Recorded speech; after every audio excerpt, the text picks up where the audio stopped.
Hello guys, this is Zach and I'm doing my Master of Professional Engineering and major in Mechanical. For my learning journey during this course enrollment, the salient point of challenges would be when I approached assignment 2. I was trying to revise the thermal model, which is chosen out of a personal interest. In the assignment 2, when I tried to combine the cost from two if action blocks. I wasn't aware of the mathematical logic beneath the Simulink blocks from the first place, and I kept getting abrupt gaps if I directly merged signals. But I'm glad that I fixed it by revising the original set afterwards. Also, in the assignment 3, question 3 part, it was kind of frustrating and confusing when my hand calculation does not align with the simulation result, and which gave me trouble with validation, verify the things.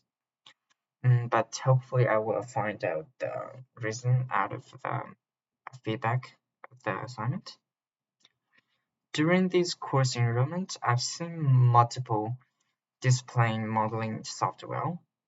We learned MATLAB basics, Simulink, Simascope, modeling applications, Charles, beam, frame, column buckling, pressure vessel, fluid flow analysis with Strength 7 and Analysis Workbench. My biggest learning outcome, I would say, is it enhanced my confidence towards all other final element modeling and other 3D modeling platforms after I have seen so much similarities and I also practiced on them.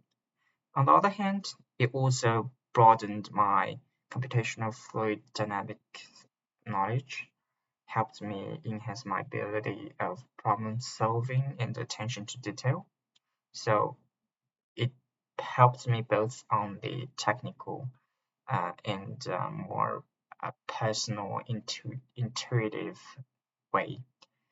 Furthermore, it will definitely help me with my professional development when I work in the industry and being adapter. Thank you.